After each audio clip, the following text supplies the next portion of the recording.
The Legend of Bluejacket. Among the people I am called Bluejacket, but that was not always my name. I came to live with the people when I was a young man. Before I became Bluejacket, my name was Duke Van Swearingen. My American family were soldiers and farmers. When I was a small boy, we moved to the western part of Virginia and farmed. I loved living near the forest, and my father taught my 3 brothers, my sister, and me the ways of the woods. Father spent many hours teaching us all he knew about the Indian tribes that lived nearby, the Delaware, Mingo, Miami, and Shawnee. From him we learned some Indian words, and he told us always to be careful and alert when we were in the forest. Life with my family on the frontier was hard and rugged. Whenever I could, I escaped to the woods near our farm to hunt and fish. As I walked the forest, I dreamed of exploring the vast wilderness that lay to the west of our land. When I was about to turn 16, I had the chance to live my dream. On a cold, clear spring day, I went with my younger brother Charlie to the wooded hills above our farm to help him look for herbs for our mother to use in cooking. I was wearing a blue linsey woolsey jacket to keep me warm. For a moment, we stopped to rest beneath a tall maple tree. In less than 3 heartbeats, we were surrounded by a group of Indians. They did not wear war paint, yet they looked ferocious, and at first I was scared. Then I remembered that my father had told me that Indians admire courage above all else, and I tried not to show any fear. Quietly, I laid my walking stick on the ground and held out my empty palms. My brother was afraid, and I did my best to comfort him. The Indians studied us for many minutes, and finally the man who seemed to be their leader reached out to touch the blue jacket that I wore. He pointed to us and said, "Shawnees."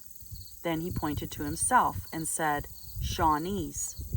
Then he pointed to himself again and said, "Puxinwa." He made a sign for Charlie and me to come with him. My brother began to cry. I tried to make Puxinwa understand that I would go with him peacefully if he would let Charlie stay. It took a long time to make him understand. Finally, Puxinwa smiled and nodded. I gave Charlie a fierce hug and mounted a horse behind one of Puxinwa's men. My heart was pounding in my chest. I was a little afraid, but a part of me was excited too. I was finally going to see the land I had always wondered about. For many days I traveled with Puxinwa and his band. As I rode with the Shawnee, I learned a few of their words. For the first few days we rode hard through streams and creeks, not leaving any tracks for search parties to follow. At night we lit no fires and slept close to the horses. Finally, we crested a mountain ridge, and below us lay the sparkling surface of the Ohio River. It was the biggest river I had ever seen. It surged through the green carpet of the forest and wound its way westward until it disappeared beyond our sight. Puxinwa led us along the shore to the river to a place where several canoes had been filled with stones and hidden beneath the water. The warriors soon had the canoes afloat, and we climbed in while part of the group herded the horses across the river. After crossing the river, we rested a while. After a few more hours of riding, we came to Puxinwa's village. I was taken to the center of the village and saw a startling sight. Stretched out before me for hundreds of yards were villagers in 2 lines, facing one another. All of them held sticks, clubs, and switches cut from tree branches. I had heard my father speak of what happens to prisoners in Shawnee towns. I was going to run the gauntlet. Puxinwa took my blue jacket off me and held it aloft, waving it about his head. From this gesture, I figured that he was telling the people about my capture. Then he turned to me. In broken English and with simple signs, Puxinwa told me that I would have to run the gauntlet. I was to run as fast as I could toward a log house at the end of the line, and the people would try to hit me with switches and clubs as I ran. It was a test of my courage. If I passed, I would be considered for adoption into the tribe. I waited for Puxinwa's club to strike. He hit me a stunning blow across the back, and I staggered down the line. Immediately the people fell upon me, their clubs and switches flailing me like the beating wings of ravens. I ran as fast as I could, trying to pass as many people as possible. Many times I fell, and their blows rained down on me, yet somehow I kept going. Finally, I collapsed across the entrance to the log house, battered and bleeding. For several weeks I lay in a hut, scarcely able to move. Women from the village took care of me. They packed my wounds with buzzard down and coated the welts and scratches on my skin with bear grease. These women also helped me learn more Shawnee words. I lived with the people for many months, and gradually I grew more comfortable with their ways of life. One night, Puxinwa came to visit me in my wigwam. We talked long into the night about what I had seen and learned during my time with the people. Finally, he asked me, "Bluejacket, do you wish to stay with us?" He smiled when I replied in the Shawnee language. The heart of Bluejacket is now a Shawnee heart. The next day, I was painted with many different colors and dressed in deerskin trousers. A great chief named Blackfish, who was to be my adoptive father, came to my wigwam and led me through the village, down to the river.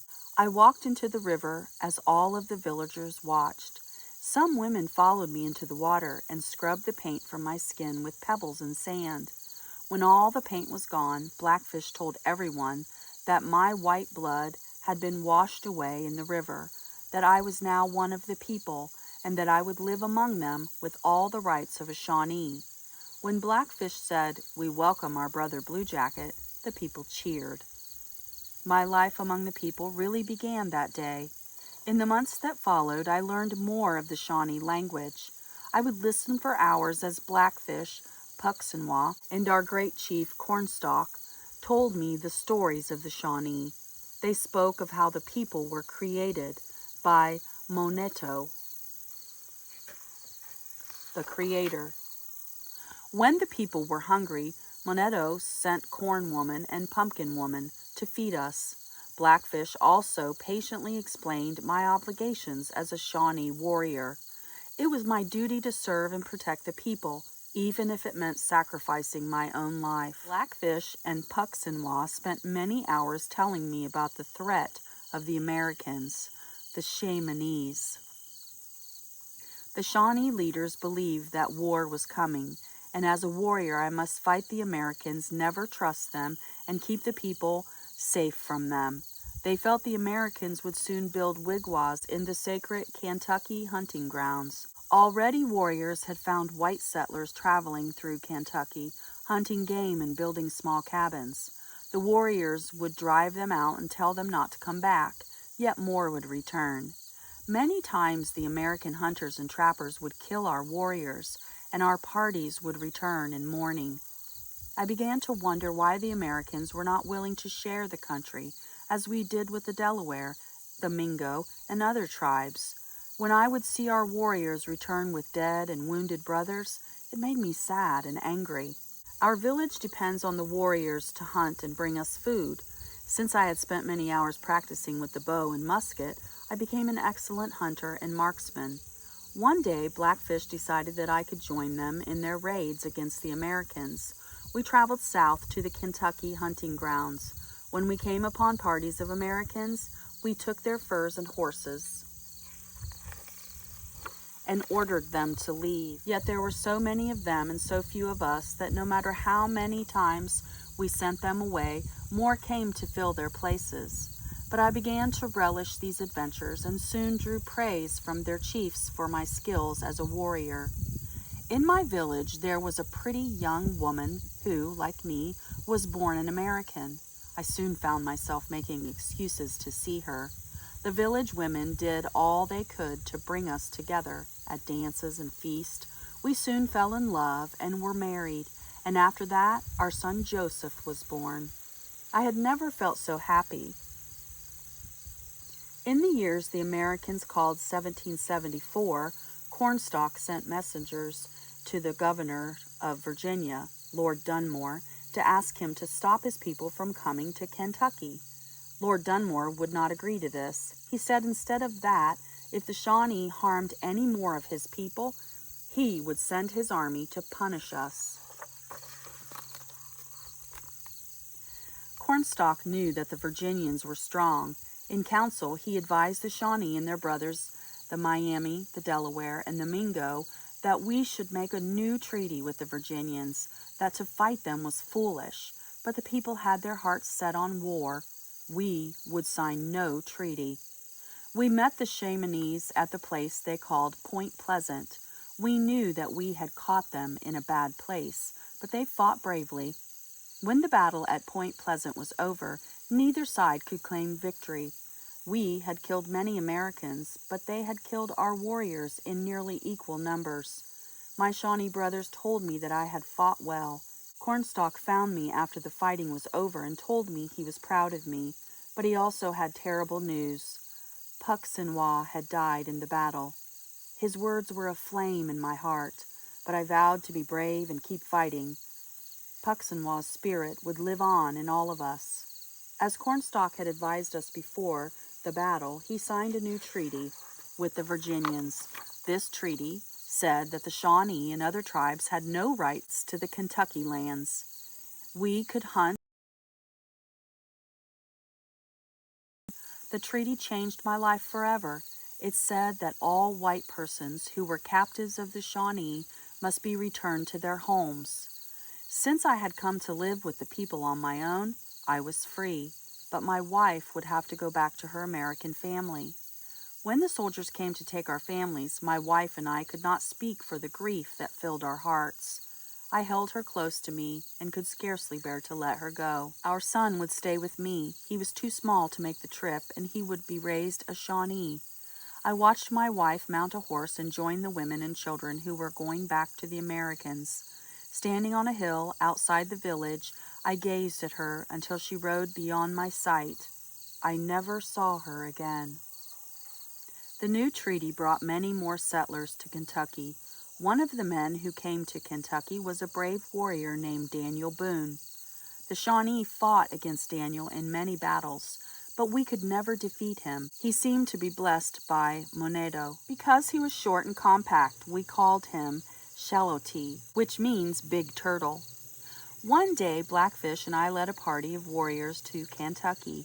We were going to a place called Blue Licks. It was a natural salt lick where we would gather salt for cooking and preserving food. As we made our way there, we came upon a man alone in the woods. It was Shallowtee, Boone. Boone tried to run away, but I rode after him and captured him before he could escape. I told Boone that he must tell his party to lay down their guns, that he and his men should come peacefully with us to our village. Boone finally agreed when I promised that his people would be kept safe and would not be forced to run the gauntlet. He went into their camp and told the settlers that it was useless to fight. We took the prisoners to our village. Capturing Big Turtle made me a great hero to the people, just as I had been. Boone was later adopted into the tribe as a Shawnee. For many months we lived and hunted together, and I taught Boone some of the Shawnee language. During the time that Big Turtle lived with the people, the Americans went to war against their English king. The English soldiers came to our village and promised us great riches if we would make war against the Americans. Blackfish told the Redcoats that we would strike the white towns in Kentucky in the spring.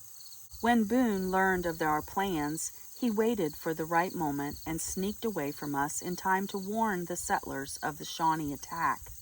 The Shawnee soon joined the fight with our English brothers against our sworn enemies, the Americans. It was not an easy decision to join the war, and many of the people felt that we could not stop the Americans. The Shawnee, who did not wish to fight anymore, decided to leave Ohio forever. They went west beyond the mother of all rivers, the Mississippi, to live away from the Americans, to find peace. The heart of the people was broken forever. Those of us who stayed behind vowed to die before giving up our homes. The war with the Americans went on for many years. We fought against Boone and the great long knife, George Rogers Clark, and took many scalps. Once during the war, I found myself in Kentucky near Boonesboro, where Big Turtle made his home. In the woods nearby, I was tracking horses that had been stolen from us by the Americans. Suddenly, I was surrounded by Kentuckians. Though I had not spoken American words in many years, I made them understand that I was a friend of Boone, and they took me to him. When Big Turtle looked at me, I knew he realized that his men would surely kill me if they knew who I was. After thinking for a few minutes, he told them to tie my hands, and he led us to a small log hut. Boone made a show of making sure my hands were tied securely and told his men to post a guard. Later that night, I heard the guard outside begin to snore. I struggled against the ropes but could not free myself. Then a shuttered window at the back of the hut opened, and I saw the face of my friend Boone. Quickly, Boone reached through the window and stuck a small hunting knife in one of the logs of the hut. Then he was gone. When I thought it was safe, I cut my bonds with the knife and escaped. Boone had not forgotten his friend, Bluejacket. Our fights against the Americans never ceased.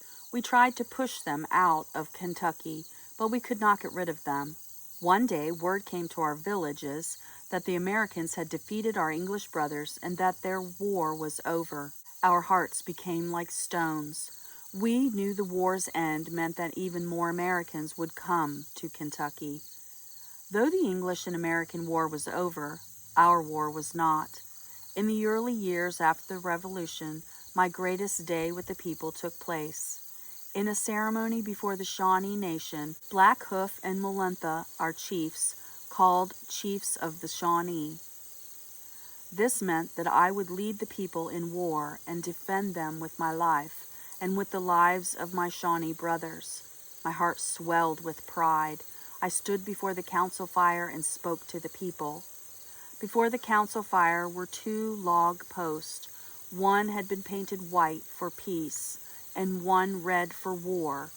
I took out my tomahawk and buried it in the red war pole. As the people let out a thunderous shout, I danced around the war pole, bathed in the light of the council fire. For a brief moment, I thought of how far I had come since the day I left Duke Van Swearingen's behind. I have lived a Shawnee life of honor and service to Monedo and the people. I have been a man of 2 worlds, but nothing will make me wish I had stayed in my old life. I am Bluejacket, war chief of the Shawnee. That will forever be my name. The Legend of Bluejacket.